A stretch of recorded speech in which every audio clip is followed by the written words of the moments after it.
In many ways, Kingsman The Golden Circle is the epitome of everything wrong with the modern blockbuster sequel.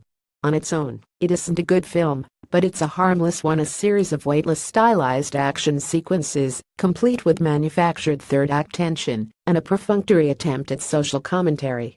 As a sequel, though, I believe that Matthew Vaughn set out to make a genuinely enjoyable follow-up to 2014's Kingsman: The Secret Service, it commits all the sins of a heartless, cynical cash grab.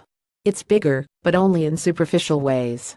In fact, the little meaningful character development found in Secret Service has been all but eradicated in its sequel in favor of leaning further into the irreverent Bond send-up introduced in the original. Defiance of expectation is important when crafting a good sequel, but not integral. Empire Strikes Back and 22 Jump Street are both great follow-ups to their predecessors, one a substantial departure in narrative and tone, the other an unapologetic remake. It's all about the build. More essential to a good sequel than narrative surprises or a shift in tone is successfully building upon the elements that worked in previous entries, whether they pertain to story or theme. When discussing blockbusters, the term bigger seems to only apply to set pieces. Remember that neat Quicksilver scene from X-Men Days of Future Past, the one set appropriately to Jim Croce's Time in a Bottle, that took place in a kitchen. The thrill of that sequence was attempted to be recaptured in X-Men Apocalypse by 1, extending the length of the gag, and 2, raising the stakes. Neither is enough to atone for the fact that we're basically watching the same scene. Location, length, soundtrack, these are all hollow additions to a film. Kingsman: The Golden Circle disagrees. The famous choppy editing approach utilized in the action sequence in the Baptist Church from the Secret Service is how the majority of the action is shot in Golden Circle. Moreover, the film seems to think excitement cannot possibly be achieved from people killing each other without the accompaniment of a contemporary pop number.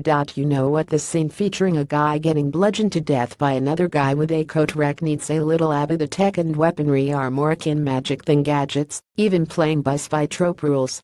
I mean, there's a device that completely heals gunshots to the face, for fuck's sake. Which brings me to my biggest gripe with Kingsman: Golden Circle: The Return of Colin Firth's Galahad. It's one thing to choose not to expand upon character development in a sequel, but it's another to go out of your way to erase what development that has already been achieved in its predecessor.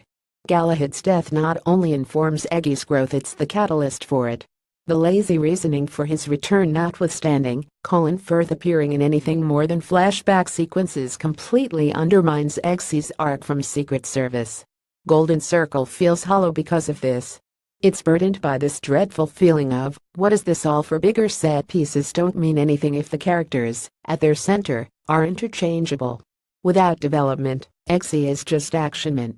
This is a problem most sequels have, unfortunately. This condescending underestimation of what moviegoers want from blockbusters.